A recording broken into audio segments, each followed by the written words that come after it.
This is Red Ice Radio.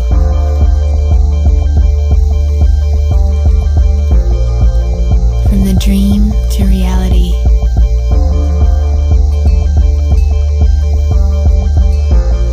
RedIceCreations.com. From the west coast of Sweden, this is Red Ice Radio. I'm Henrik Palmgren, wherever you are around the planet. Welcome and thank you for tuning in. Today we're talking with Peter Moon, probably best known for his work centered around the Montauk Project. He has authored a number of books on the subject. Today we're going to hear about another story though, an interesting one centered around the Romanian Sphinx in the Bucegi Mountains close to the land of Transylvania, and the find of a mysterious holographic hall of records close to the Sphinx under the ground. Peter is going to take us through the story of how he got involved, the discovery, and many of the people that are central to this story. His website is skybooks.usa.com. Transylvanian Sunrise and Transylvanian Moonrise is the titles of the books that we are going to discuss today.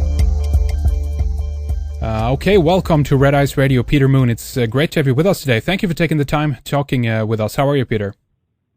I'm very well. Thank you for having me. Excellent. This is going to be really interesting. We have so much to run through and go through, obviously, as people will be familiar. If they're familiar with you and your work, they associate you, I think, primarily, obviously, with the Montauk Project, and that might be something we can go into a little bit later if we have the time. But obviously, what we're going to try to weave out here is the Transylvanian series, if you will, Sunrise and Moonrise, and maybe you can give us some of the background here then, because we have a lot of different people involved. We have many different threads that we need to kind of weave together to make this into a coherent picture here, if you will, for our listeners, Peter. But can we begin a little bit with Dr. David Anderson, the alleged time travel technology? He was on the scene, if I can call it that, a few years ago, and he seems to have dropped off a little bit of the radar currently. But tell us a little bit about your association with the David Anderson first, Peter.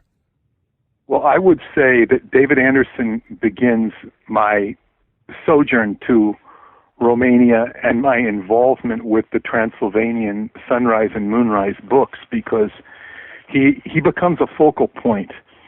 And Dr. David Anderson, for those who don't know, for those who are already familiar with my Montauk Project book series and the writings about time travel I did, well, Dr. Anderson walks into my life on August 11th, 1999. I realize there's a big significant change, because that's a full eclipse on that day. And it also coincides with the biorhythm of the Montauk and Philadelphia experiments of the August 12th biorhythm.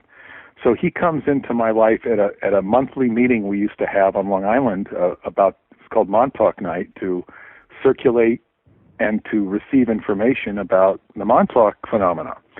So David showed up in one of the meetings. He asked some interesting questions, and afterwards he approached me and introduced himself and said that he had a time travel research center on Long Island and he would like to work with me. I didn't really know what he wanted to do, but I was familiar with his name because he subscribed to our newsletter. And he was interested in all things time travel. He was trying to create a time travel museum. He had, at that time, had a time control chamber that he could slow and speed up time in. He said it was about the size of a soccer ball. He needed more sophisticated instrumentation to increase the size of that. So that was how I met him. He was very interested in working with me. He helped me put up my first website. And we, collaborated now and then. He'd come to the meetings, not everyone, but he would come sometimes. And I kind of got to know him. And when he first met me, he had just gotten back from Romania, his first trip to Romania, where he had been a part of a conference called Atlanticron, which means Time of Atlantis. And this is a gathering of science fiction writers, artists, scientists, and writers, and it's sort of a youth camp. And he was speaking there in 1999, made a presentation, and he wanted me to come. He said he was setting up the World Genesis Foundation, which was a charitable organization which is now being reincorporated in the state of New Mexico. where his main operation is. So he is alive and functioning in New Mexico, last I knew, and which is very recently, by the way. So he tells me about Romania, and I subsequently, after meeting David, I'm approached by a Romanian on the internet who wants to publish my books into English. I have a misunderstanding. I think David has made this arrangement, but no. It's Sorin Hormuz, and it's an interesting story, which I only kind of peeled back last year when I met with him. I met with him 2 times, and he told me that when the Montauk Project books came into his hands, he was working at a publishing house in Romania, and he told the owner that this is a good book to do, and the owner didn't want to do it. So he says, well, then I'll do it, and he formed his own publishing house, which is Dacia Publishing, and just like I started Sky Books with the Montauk Project, so did he start his company, Dacia Publishing, with the Montauk Project in Romanian. Now he's publishing all sorts of books. He's busier, and of course, it's a whole different world of publishing over there. And they use, books sell for a few dollars, maybe $3 or $4 at the most over there. So one doesn't make a lot of money with your Romanian royalties. But what he said was, after he published that book, the author of the Transylvania books, Radu Cinmar, is how you'd say it in Romanian, he approached via the internet Sorin and says, would you like to publish my book? He looked at it, and he liked the book, and he published it. And this is sort of, and then Sorin sent his manuscript to me, and this took me 4 years to read because I'm a very busy person. Unsolicited manuscripts. I did not ask for the manuscript, I don't think, but he sent it to me. I said he could send it to me, but I don't have time to read manuscripts. And it took 4 years for me to read it under various circumstances that happened in my life. One of which I was laid up a little bit with an injury and was getting my car fixed by a friend. So I had a long time to look while I was at his garage in Brooklyn. I had a long time to look at this book, and I read it, and I started protracted negotiations because I think I finished it in December, and they do Christmas in Romania for a long time. So the negotiations kind of went from January to March, and then in April, right after I finished the negotiations, which was more fine-tuning them. It was not hard to agree to too much. So then when we got the negotiations done, I get an email from David Anderson telling me, how would you like to come to Romania? He'd been out of my life for 5 years, and he says, you won't be able to work with you for 5 years. And here it was 5 years later, and David was saying, come to Romania, we will pay for your expenses, you'd be a guest of the World Genesis Foundation, and you will speak, and we also give you a tour of Romania. So this begins my foray into Romania, and I'm thinking like, wow, I'm going to discover all sorts of secrets here. He's going to explain the mysteries that this book talks about, which we haven't addressed yet. But it hasn't been so easy. But that's kind of how David Anderson fits into the scheme, and he brings me to Romania. And I agreed to publish the book separately, and it's kind of like, is he connected or isn't he connected? This is a question that I might be asking for many years yet, because David is a very mysterious person. Right. So what did you know before you went down to Romania? Did you have some information in terms of this manuscript you were given from Sorin, or were you totally blank when you got there? Well, I had read the manuscript. In fact, I don't remember. I think I had published it, if I'm not mistaken. I'm pretty sure that I had published it, but I don't. I think I had published it. My mind is just a little fuzzy, but certainly I had read the book, and something tells me I hadn't published it, because I would have been over there. But I must have published it. Now, let me tell you something. I'm pretty sure that I had not. All right. I'm pretty sure that I had not published it because I had just finished the negotiations, and the negotiations gave me a year to complete the book. So, no, I would have published it the following year, and there was no book when I went over there. I had read the story. I had shared it with the woman who accompanied me. He also had me bring a guest if I wanted to. And she had read it. And so I was on the cusp of great mystery of reading this manuscript. And now David was going to explain things to me, because he said on the phone, I asked him about the book, and he says, I don't want to talk about that. He says, I know who you're talking about. And he tried to get me an interview with the author of the book. But he even went through his own governmental sources over there, and he was not able to make any contact. It went back to my publisher, and there was I would not make contact, but my publisher would meet with me with an audio CD from the author, Radu. And it was very difficult going over there, because I was going over there with just the information in the book that I'd read.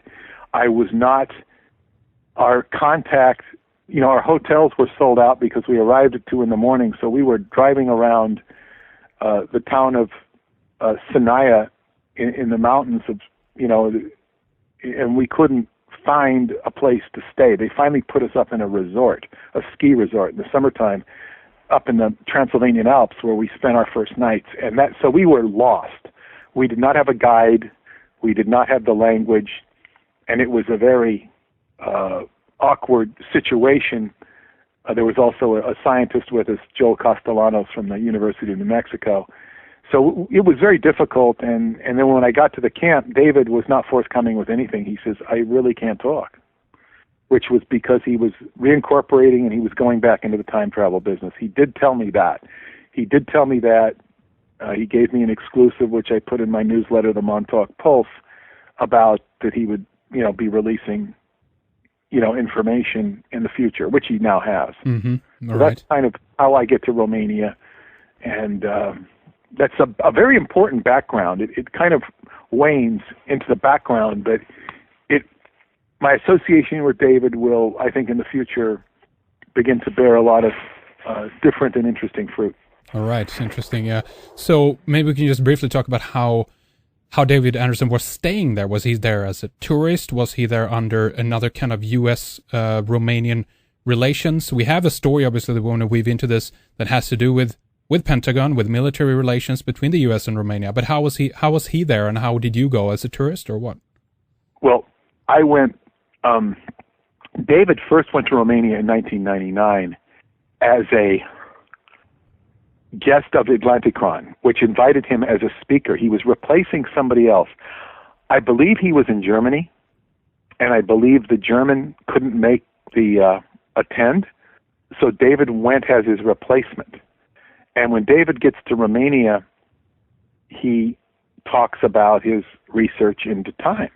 Now, this camp has some of the cream of Romania. Now, Romanians are very intelligent. I mean, not every single one.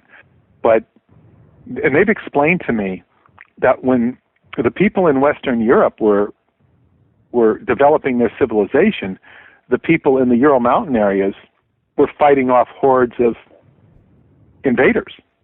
So they never really evolved into the complex civilization that you have in France and England and Spain, but what it gives them, it kind of less pollutes their mind and their brain. They're not the more man evolves in the frontal lobe, the more he de-evolves, because he loses some of his primordial aspects. So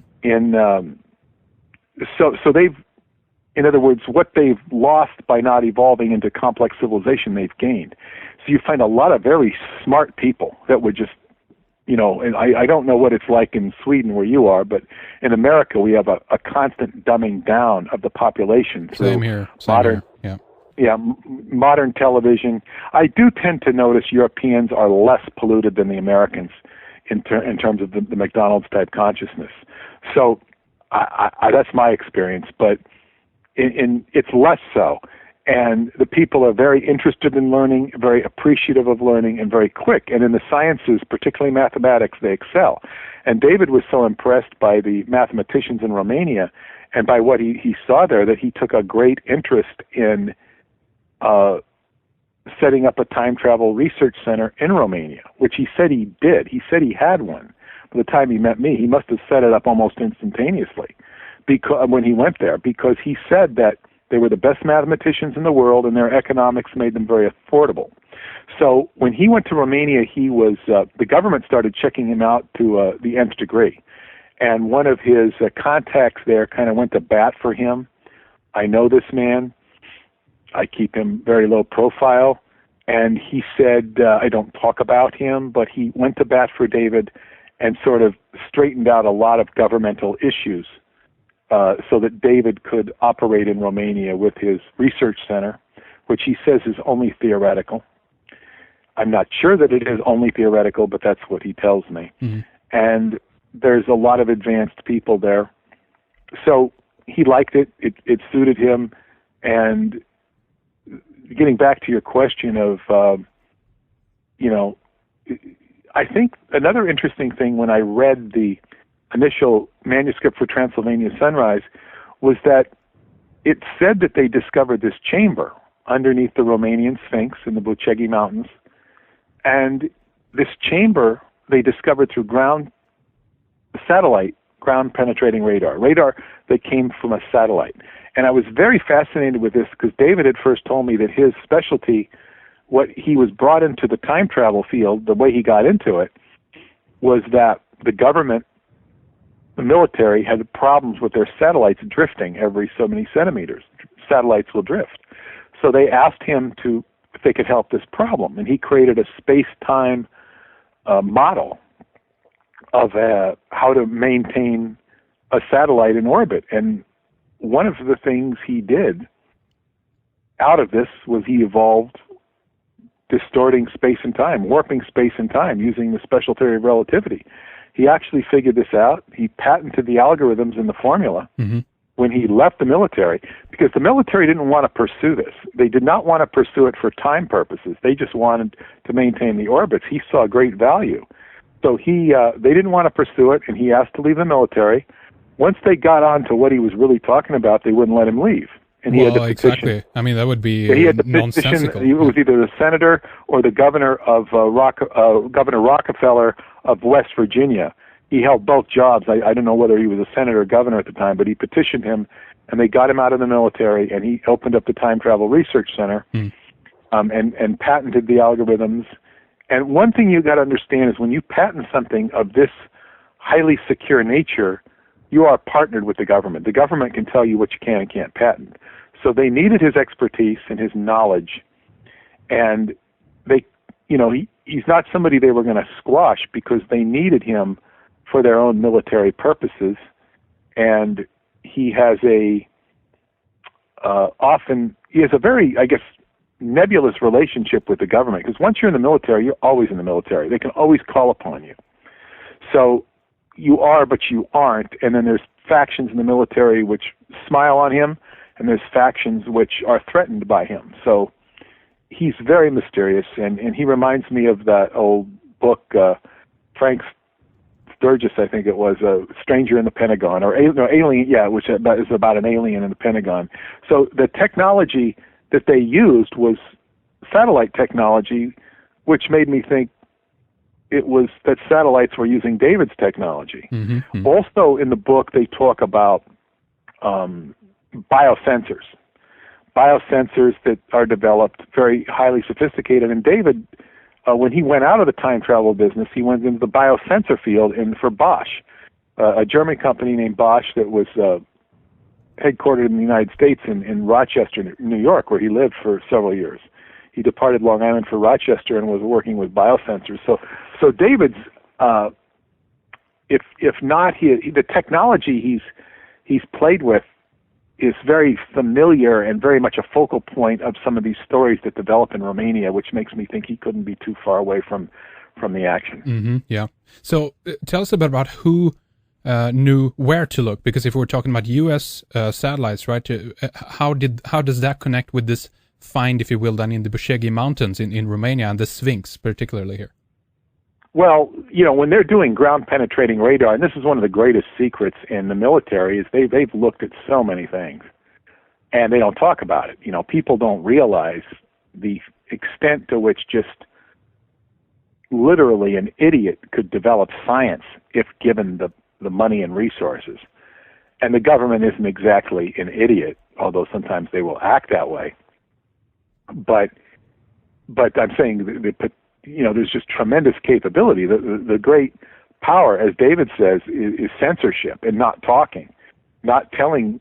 So censorship is one of the most powerful weapons of the military. Yeah. They don't talk. They censor what you can and can't hear. So so how they discovered this was just they're looking all over the world, and when they see something they don't understand, and it came to somebody's attention that there was a chamber underneath the Romanian Sphinx which was not accessible by any means. So how did this chamber get built? It looked like a constructed chamber. How did it get built if you couldn't go to the chamber? And they wanted to get at it. Of course, this becomes the whole background to a story that's simultaneously developing in Romania with, it's a Masonic character who's Italian Freemason. His name is Signor Massini. And Massini wants to get at this chamber, so he takes a trip to Romania where he meets with the head of Department Zero, which is Romania's most secret occult department of their intelligence service, and there's only a couple people that even know it exists, let alone know who the head of the intelligence is. Because this is not your rank-and-file intelligence. This is occult intelligence. And they deal with all paranormal phenomena in Romania. And this brings us to the character. The focal point of the book Transylvanian Sunrise is the head of this department. His name is Cezar Brad. And Cezar Brad is approached by this Freemason and says, we want to get at this chamber in your country. And he's very struck. He says, how does this Freemason even know that I exist? Most people don't even know about me, or even know about my department. How does he come to me, and how does he know this?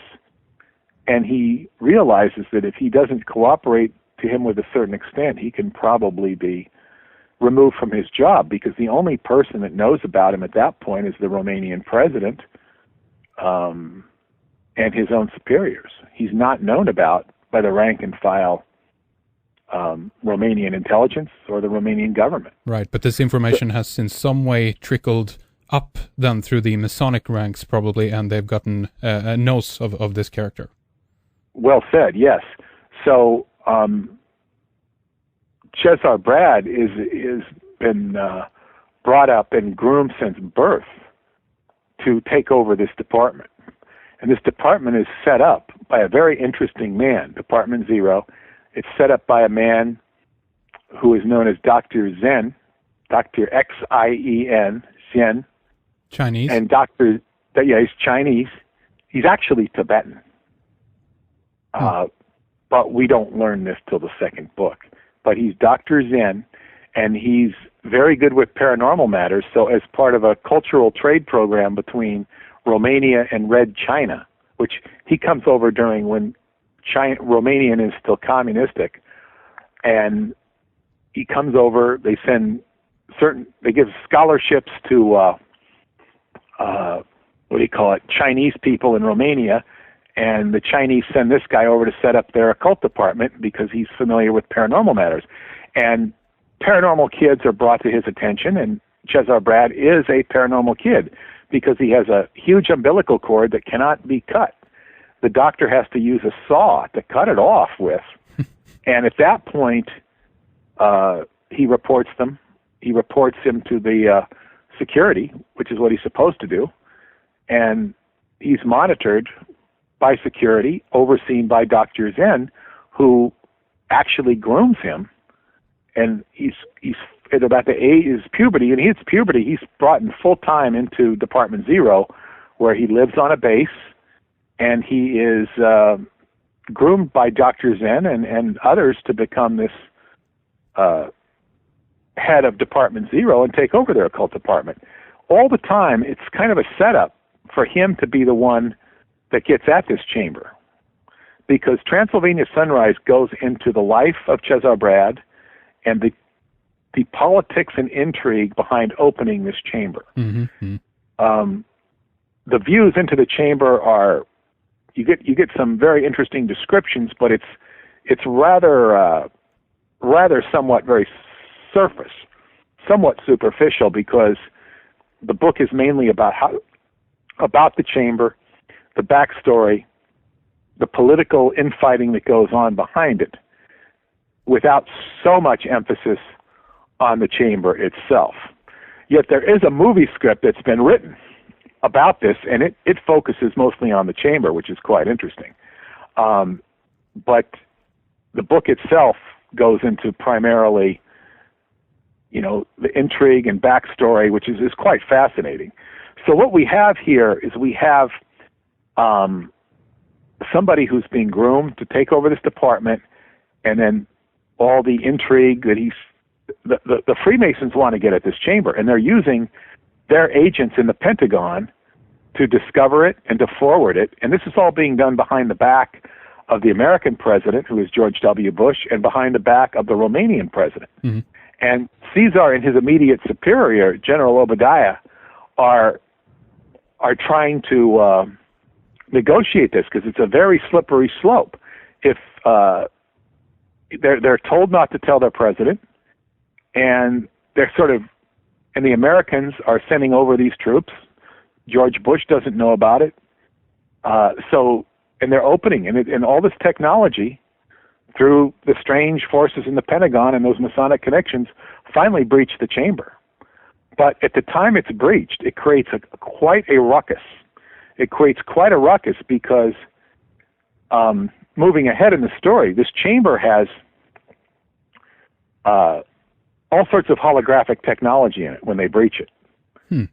And they don't quite discover everything all at once, but it has holographic technology. It's got tables that are like 6 feet high.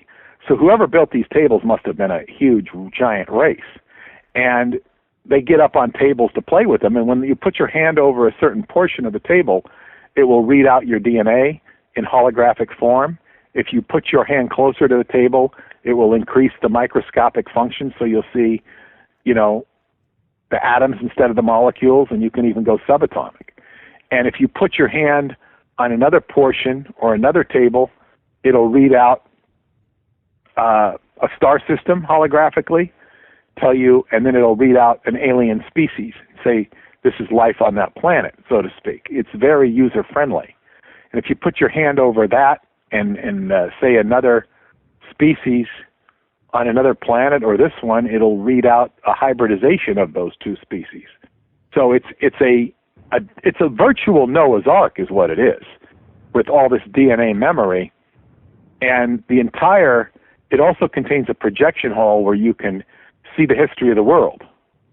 The history of the world, interesting. Yeah, in 3D form. So obviously we need to discuss in a little bit more detail in terms of the chamber and all this, but let's just backtrack for some listeners, because they're probably still lingering on one question. It's like, what the hell is the document? Romanian Sphinx? That most people will not be familiar with this. They know about the Egyptian Sphinx, obviously, but there are images, photos, and videos of this thing. If it's first of all, obviously, it tells what you know about that.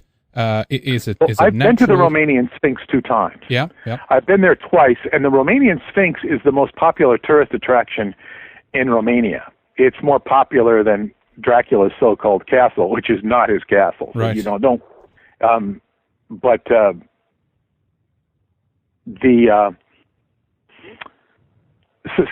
People go there. You take a tram, like a cable car, to get up there. It's high up on the mountains. Yeah.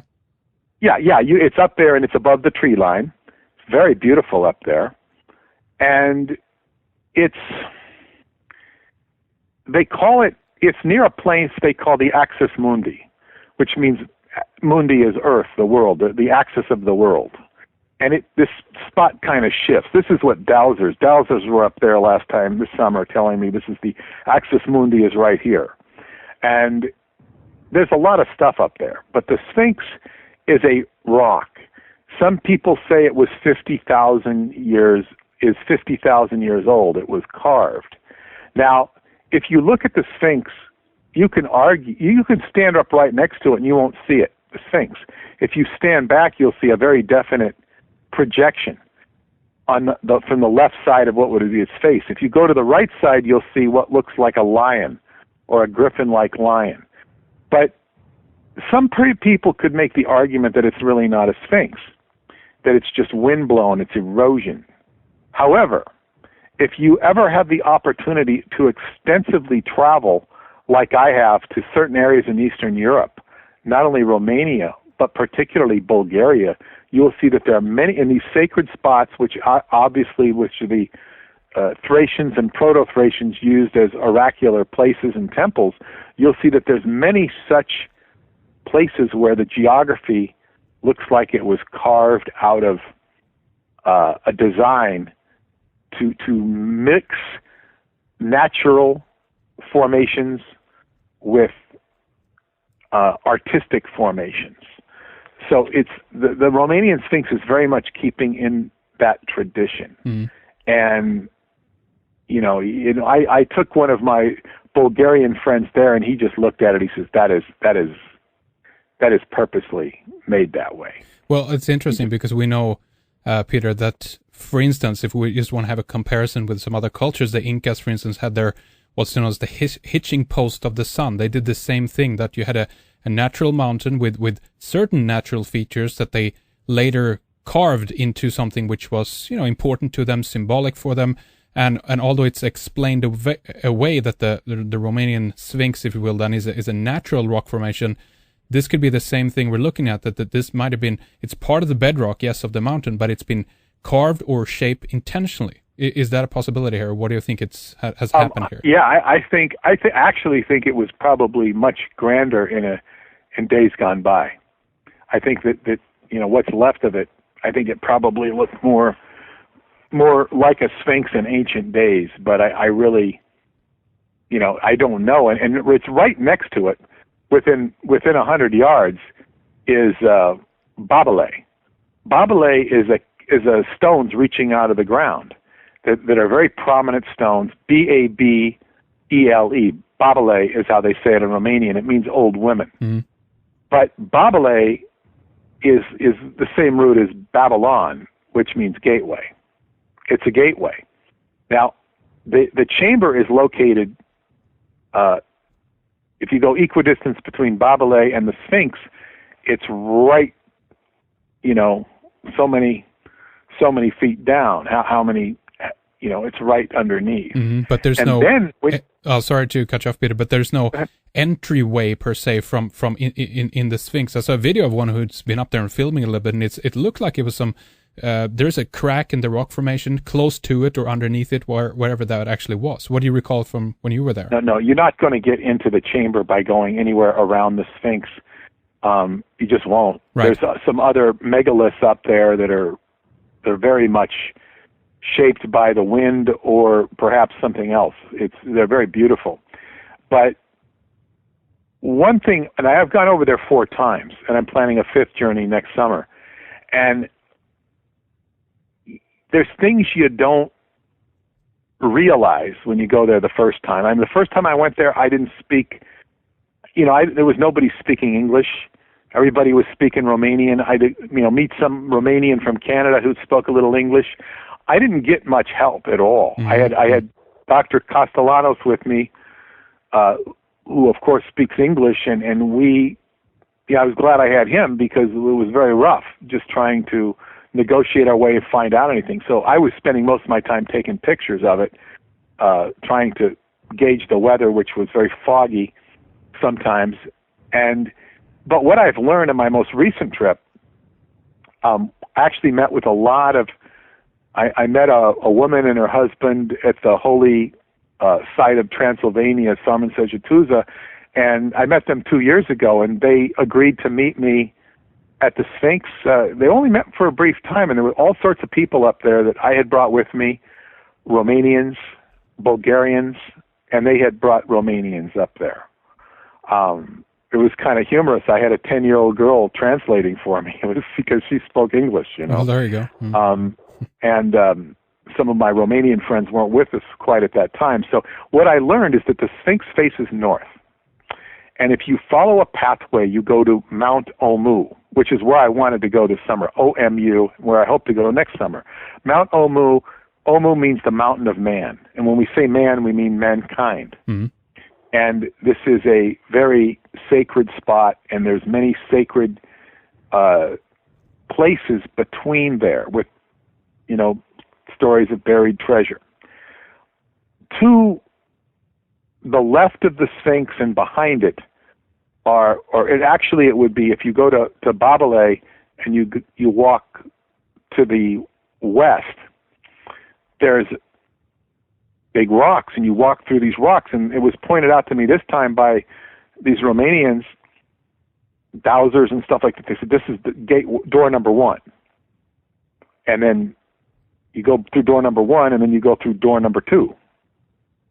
Sounds like an old TV show they used to have in the U.S. called Let's Make a Deal. Door number 1 or door number 2 for a game show. Right. And when you go through door number 1 and door number 2, and if you keep going straight down, you will see the side of the mountain goes down, deep down, and you can walk down there, and off in the distance, the Bulgarians were saying, we want to go there. This is what we're going to do. We did not have time to go to Mount Omu due to restrictions and scheduling.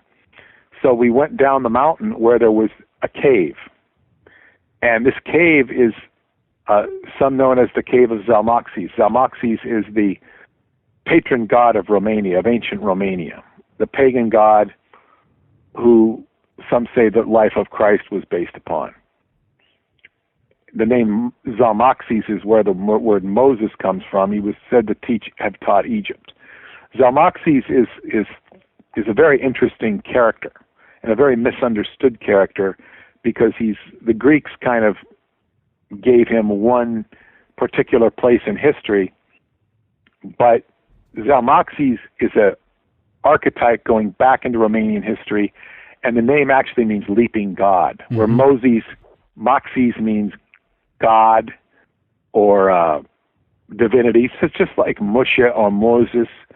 And then you have the Zal, which means to leap. It's like sort of like zeal. Zalmoxis. So anyway, there's this cave. And right in front of the cave is a monastery. And I went into the cave this summer with my Bulgarian and Romanian friends. And the cave goes deep. It goes so deep, and there's walkways. I think it went a quarter of a mile. It's hard to say because sometimes you have to get down, and going in is much slower than coming out. It's very mysterious going in. Coming out is not so mysterious. And you go deep, and then you get to a point where you can't go anymore.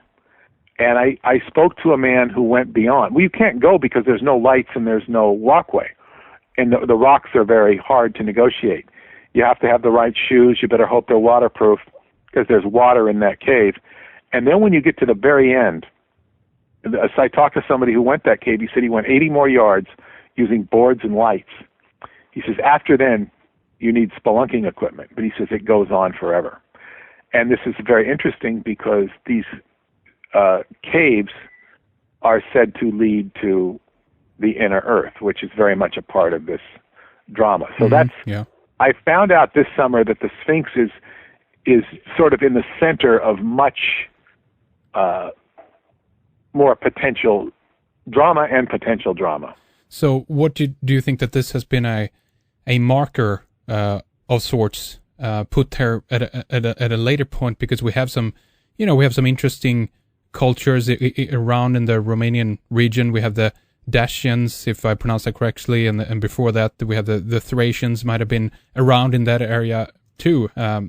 Peter, what do you know about that? Who do you think might be behind the Sphinx here? Well, the Dacians, as you see, Dacian, in Romania they say Deutsche. Deutsche. And it sounds just like Deutsch. That's right. You see? Deutsch. So it makes me think that the Germans get their word Deutsch is from these, what we would call Dacians. How does that word? It's almost identical. But even the people in Romania don't make that connection. I make phonetic connections all the time. And while phonetic connections are very important, because I've had circumstances in Romania where people were trying to translate things to me, esoteric information, and I could understand what they were saying because they couldn't translate. it didn't fit into English, and then I would understand the phonetics of what they were saying in Romanian, and I'd say, this is what you're saying. Oh, yes, yes. So it does actually work, these connections you make phonetically. But these people that would have been the Sphinx are what the Bulgarians, Bulgaria is we could do a whole show on Bulgaria, but the Bulgarians taught me, these are the Proto-Thracians. They come prior to the Thracians. The Thracians are, I guess the last Thracian outpost is probably Troy. When you say Trojan, Thracian, they're really the same word pronounced differently. And the Thracian culture was taken over, subverted, and ruined by the Greeks. So everything comes out of Greece. They are the antecedents of Western civilization. They are the great people that the Romans borrowed from. But when you go dig deeper into the history, the Greeks were usurpers and ruiners of the Thracian. And with the Thracian, and to this day in Bulgaria, they say the Hellenistic people or the Greek people, everything is practical, pragmatic.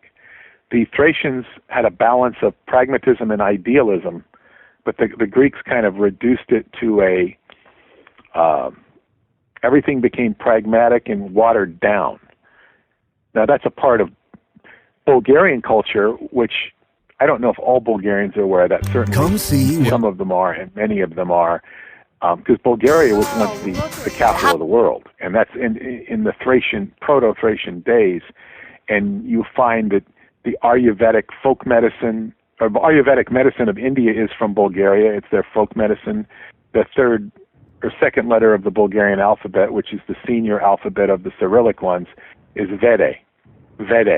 So it's like that's where Veda comes from. And Lao Tzu traces his ancestry to Bulgaria, and where he was known as Bogar. So you've got a tremendous legacy. Also, the Egyptian goddess Bubastis. There's a temple of hers in Bulgaria. So, Bulgaria was a center place, and then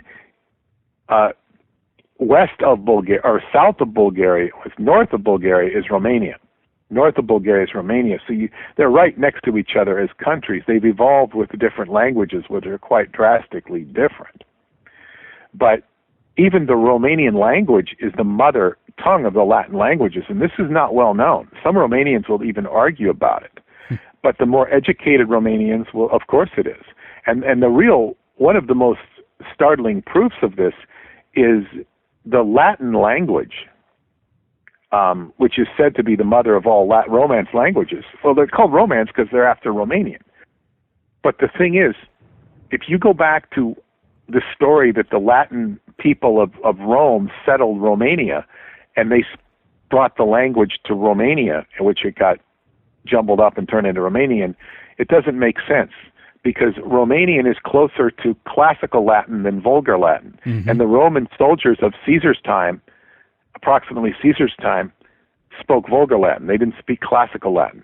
So you see, why would Romanians why would their language be close to classical Latin if they were settled by vulgar Latin-speaking people? Right. It makes no sense. Yeah. Very interesting. It's and even if you look at the, as a side note here, in one sense, if you look at the art, the costumes or the dresses, everything from the helmets to the shields and the iconography of the Dacians, close to Thracians, there is a Germanic tribe type of feeling to those. I see similarities with Viking outfits when I look at some of the imagery there too. It seems to be related, and this is one of the speculations, of course, that we had tribes moving all over the place, and there's even some people who've tried to make haplogroup connections between the Dacians and the Goths actually. So it's probably related. The question obviously is who went where and who influenced what nation or culture. That can be argued ad infinitum, I guess, Peter. There's also a very interesting, like the Romanians. I sat on the bus next to this very lovely girl who spoke English very well, and she was telling me all the story, the history. And next to me I have a history professor, a professor of some sort, he can go deep into it as well, but they're basically telling me about the ancient Jete, the jet. call them like the Jets. Jete, spelled with a G. Yeah. The Jete people are basically your Celtic people who migrated into Celtic land. They know, I mean, people know that the Celtics were a migrating tribe. They ended up being known as Celtics in Ireland and in Scotland, but they came, and they've even dug up people with Celtic kilts in central China, Central Asia, where they had like third eye symbols over their forehead. I mean, this has been on pedestrian TV. So, there's great mystery here, but the Jete sort of gets morphed as a word into Celt at some point. Mm-hmm. And they're right out of Romania and the same tradition that you're talking about. That's right. Jete is similar to Gete or Geats as well, which is a derivative name of the Goths. So there is something to the etymological connections that yes, and that word, by the way, Goths, Jet. It's very important. I point this out. Not so much for my Romanian research, but the other research I've done with Montauk Book of the Living, that jet is the same root as in cat, as gato in Spanish or Italian. It's gato, it means cat, but it also means gateway. Mm-hmm. So this is why you have a lion as the doors of Chinese culture. They're the gateways, lions. That's right, guarding the gate. Yeah, they're right. Yes, so that's very important. And the Goths, of course, were gatekeepers in a sense after the fall of the Roman Empire. They kept a lot of those relics. Well, I mean, the idea, Peter, with the Sphinx in a way is that it's a form of a cat animal, a lion of sorts, right? So they are the combination of Leo and Virgo. Leo is the cat, and Virgo is the man or the virgin. Yeah, and there's great symbolism in that two constellations. The Sphinx is the two constellations, Leo and Virgo, man and animal. That's right. We obviously want to get a little bit more here into the chambers. In a little while here, we're going to take a little break here between the segments. But first of all, in terms of the chamber, then we obviously need to detail what you mentioned briefly here a while ago. Did you go there yourself? Have you been there to begin with? No, when I first went, I asked if I could go to the chamber, and I asked David and see if David could make this possible, and of course he put it in his notes. It was kind of funny, and of course this was not possible. No, the chamber is very hidden. If you go near it, you'll be chased off by military personnel because it's nestled in the mountains. It's been contoured to look. If you went upon the entrance to it, you would probably, you might find some facilities, but it's made to look like it's just covered with camouflage. And it's going to be mountain roads that are so guarded that you're not going to get there. Mm-hmm. All right. A lot of sensors, a lot of biosensors and stuff like that. So no, I've not been, although I have been told very recently by the author when I'm translating the third book now, which is called Mystery of Egypt. I'm not translating it, I'm editing it, excuse me. It's been translated. Mm-hmm. And because I have to convert it from the translator into English, American English, and it's punctuated. And it's a laborious process, but it's an interesting process. And he has said, he apologizes that he can't show me more. And he has said, I will show you, I really want to show you things, because his third book is very controversial, as are all the books. The third book is particularly controversial, I think. It's particularly intriguing. But he says, I'd like to show you some of these things myself, meaning the chamber, and perhaps if he can ever get authorization to do so, it would be, he's made a very sincere, offer to show me this when it's possible. Mm-hmm. I'm not asking to see it. I only asked David to see it. I didn't ask, Radu to see it. And he works for Department Zero now, and I don't think he has the power to pull it off at this time, but maybe things will change. All right, interesting. Well, much more we're going to carry on, obviously, detailing this story in much more detail here in the next segment. But before that, we do that, Peter, let's mention the titles again here. Transylvanian, Sunrise. That's the first book here, and that was released back in... Transylvanian Sunrise, and the sequel, which we haven't really touched upon, is Transylvanian Moonrise. And these books are available at skybooks.usa.com. skybooks.usa.com. They're also available in ebook format from Amazon with your Kindle, Barnes & Noble with your Nook, and on Apple's, if you have a Apple iTunes, you can get them on all three of those. And there are other channels as well.